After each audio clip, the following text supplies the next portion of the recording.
Hey there, YouTube.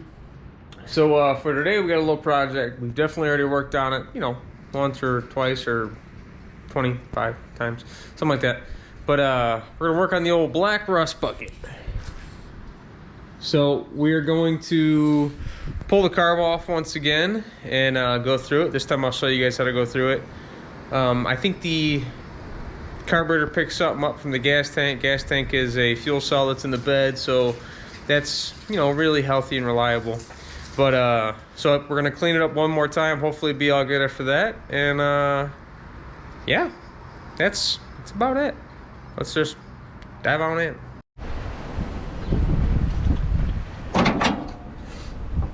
All right, y'all have definitely seen this already a couple times, but just give you another run through real quick. So we got the fuel line we're gonna pop off. Got these couple vacuum lines we're gonna pop off. Throttle linkage will just pop off. I'll just do that real quick while we're already here. Off. Spring comes right off. I know you guys are on the wrong side to see all that, but yeah. Anyway, 4 bolts and we're ready. We're coming off. So we're just gonna get right on in it.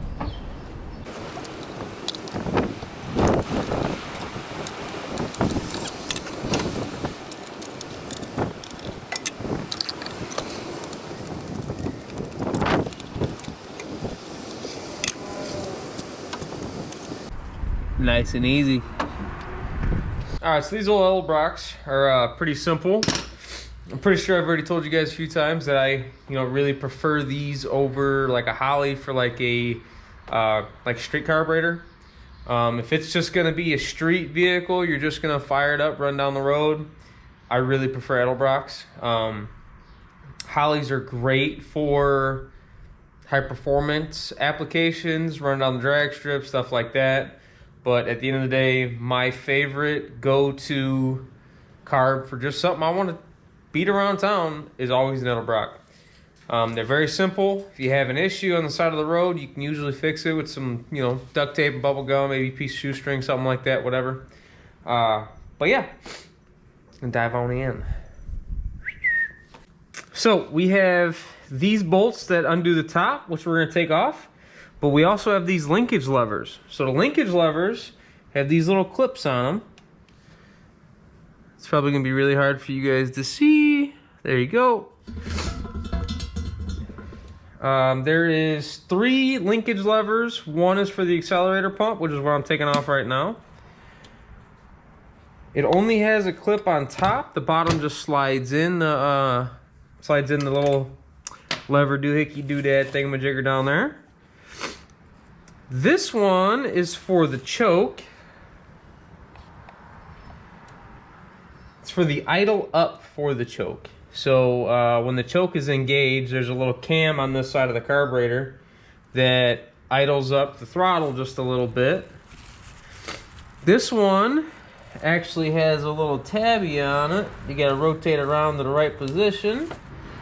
Little tabby looks just like that. This one over here is actually for the choke. So this has an electronic choke mechanism on there. So what it is, there's like a little spring in there, and it's hooked to a constant 12 volt and to a ground. So when the constant 12 volt turns on, it heats up that spring, and that spring will, it'll grow, which will open up the choke mechanism. And then once choke mechanism opens, it pushes this guy, which pushes down on the lever over here, which pushes the cam, cam lobe, which idles it up a little bit. So, with that science lesson being over, we're gonna rip this old girl apart. So these little caps come off first. And you can actually just spin them to the side and pull these out. In this case, I'm going to unthread them kind of far and then pull them out. So these are like a needle that kind of limits how much fuel is going through those. It's gonna be the idle jets. Yeah. I'm not totally positive how these work on this specific carburetor, but I know that they work and they do a job somehow.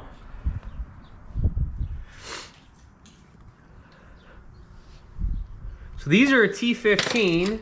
These on this one are a T, I believe it's a 25. Let's check. Yes, T25.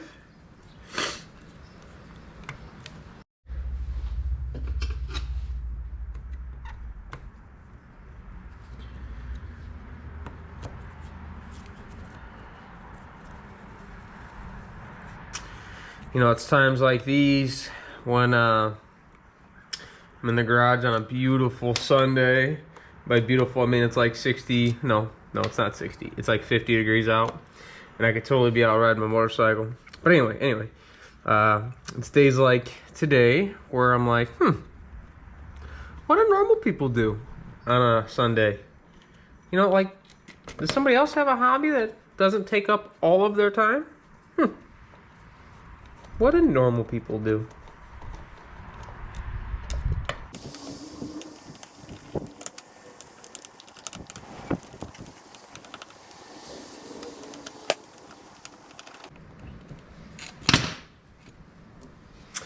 All right, so top's coming off. Uh-oh, take that out. Yeah, so I previously replaced this bottom gasket, or what's it called? I don't know. Previously replaced this lid gasket, so I'm not gonna change that today. But there's definitely some contaminants getting into there from the fuel cell. That fuel cell must be nasty. I don't know if you guys can see that. It's definitely not what it's supposed to look like. Ew. So we're gonna clean it and get her put back on, and hopefully she runs better. I do have a fuel filter in line. I might run up to the parts store and get another one. But I'm gonna get this dumped out. I don't think you guys need to see that. It's a little gross.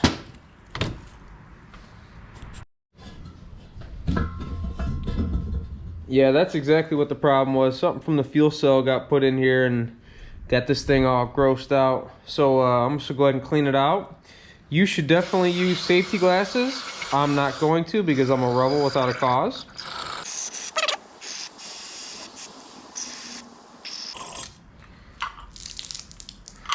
So what I'm doing is I'm spraying through all the jets. So there's a jet here, here, and here. So the front two are the main jets. The second two are the secondaries. So this is a vacuum secondary carburetor. Well, technically it's a manual, but the second set of butterflies open up through vacuum, which draws through more fuel and whatnot. But so when you're like primarily running, it's running off these two, and then when you're really getting on, it opens up the back two.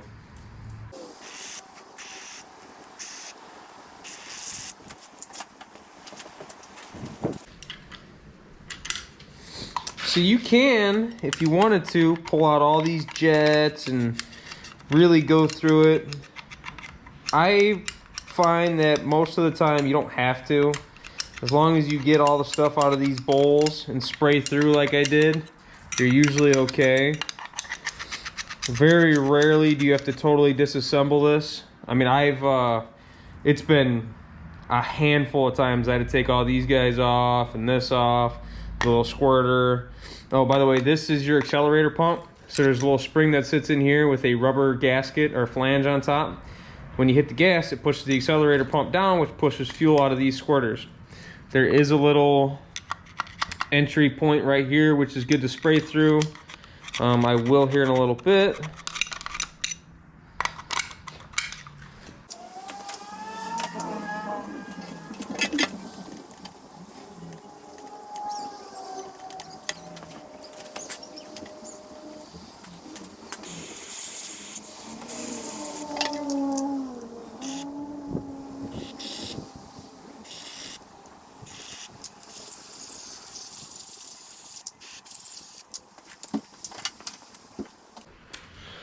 So these are called your floats. Right there is your needle. It's a little guy that's gonna bob up and down. And then you got a seat. It's kind of hard to see. This is your seat. Normally, I'd take these all apart, but I already know they're somewhat clean from last time. So I'm just gonna spray through them, get this little bit of gunk out, and should be okay. This is that accelerator pump I was talking about. So this kind of captures the sidewall, which lets you push the fuel down and through.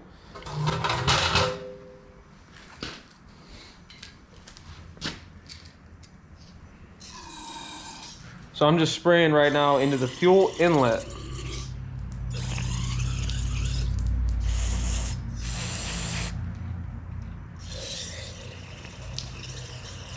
Huh, you know what?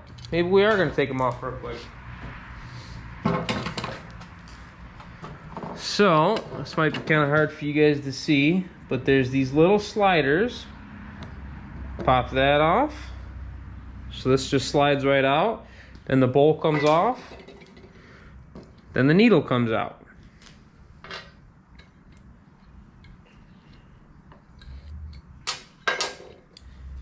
I have on an Edelbrock before had it to where one of these bowls got like a tiny pinhole in it and actually filled up with fuel and would stick wide open and just start flooding the carburetor, and I didn't know that's what was going on. It took me the longest time to figure it out until finally I took one off fast enough and I was shaking it and it happened to be full of fuel, and then I realized what it was.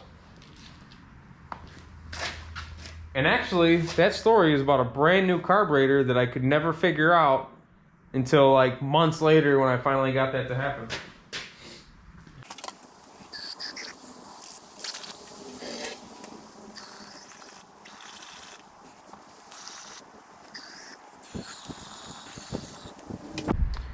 So you can take these seats out. I'm not going to because they're not in bad shape. It's probably really hard to tell from your guys' perspective / angle. But yeah, they're not in bad shape, so I'm not going to change them. I'm just going to wipe down this gasket, get it real nice and clean, put it back on, and see what happens.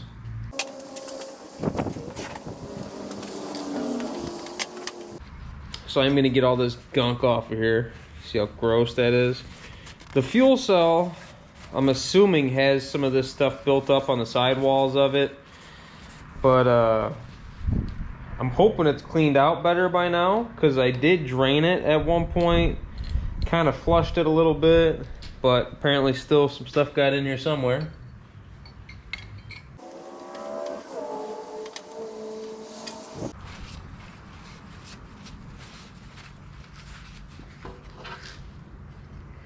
So make sure you put your needle in first. If you forget to put your needle in first, you'll have all sorts of problems. Not that it's that hard to take it off and fix it, but you know, time is money. All right, so back over here now.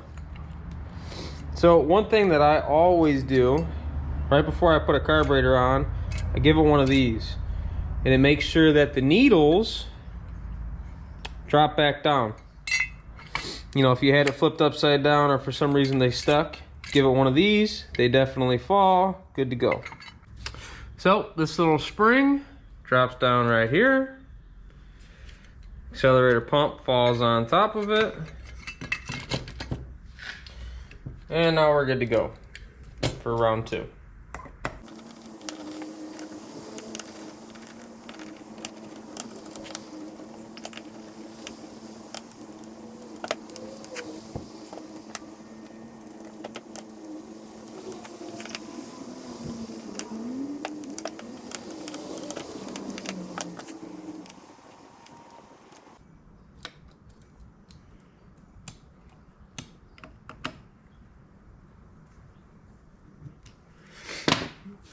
All right, so now we're gonna pop back on all these little linkage levers.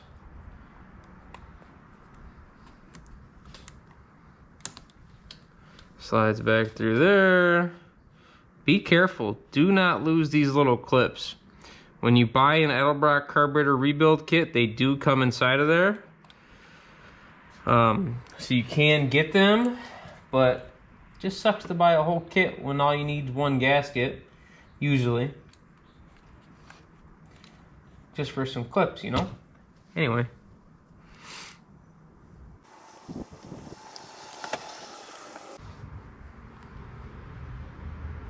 So the accelerator pump, uh-oh, I dropped the clip. Found it. So the accelerator pump does have 3 little holes that it can go in. I always put it back in the middle one because that's the one it came off of. The other 2, I don't know what they're for, but they're there. So yeah, that's that. So we're gonna go pop her back on and see what happens. So again, I always like to try to do the old double shake method. Make sure all them bowls are down. Drop a carburetor bolt through. Use that to line up.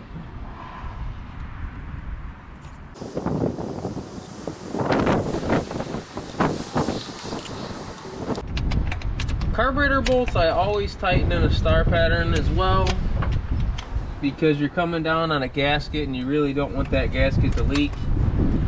Normally I would change these gaskets, but again, I just went through this carburetor, just changed those gaskets, so I'm not going to change them now. Now you are tightening into aluminum on this intake, particularly on most aluminum, or most stuff that somebody has put a Edelbrock on usually has an aluminum intake. Not always. Factory intakes are usually cast iron, but just be careful because you can pull them aluminum threads out real easy. Hook back up your vacuum. Not all engines' vacuum systems are set up the way this one is. Some have vacuum lines that come off the back of the carburetor. Like this one sometimes is coming off the carb. In this case, that port on this one is plugged off. So just be mindful of that. Some throttle linkage isn't quite as easy as this one. Some of them have like a bolt through it, some of them have a pin through it.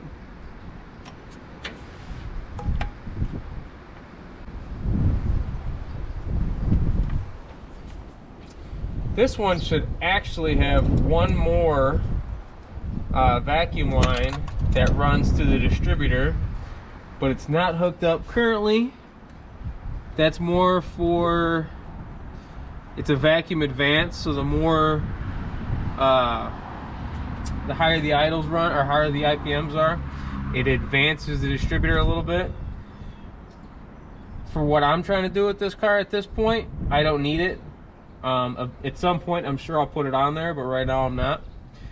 But I'm gonna go crank her over, see what happens. It'll probably do nothing because the battery's probably dead, and yeah, we'll probably put a battery charger on it, then get her to fire up.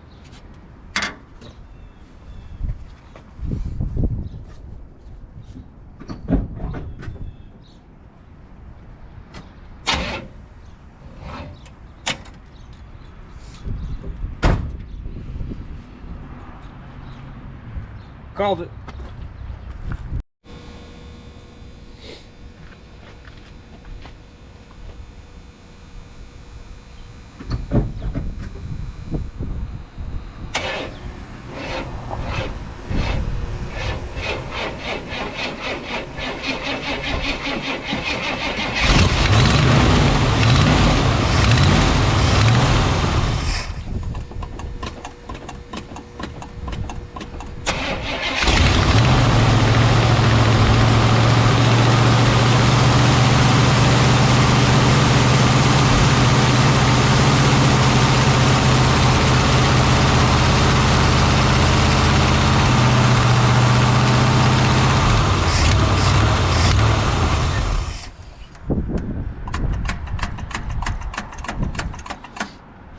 Well, that's much better than what it did last time. Well, there you have it for a quick carb clean on the old 71 rust bucket. I'm gonna get her fired up, run a little bit better, and we'll go from there. Kind of running out of time today. I got a few other projects I gotta take care of, but yeah, that's all we got for now. If you liked it, please like and subscribe. Really appreciate it. Go ahead and leave a comment if there's something you want to see or something you want to see more of. But I appreciate everybody's support, and thank you very much for watching. Have a good one.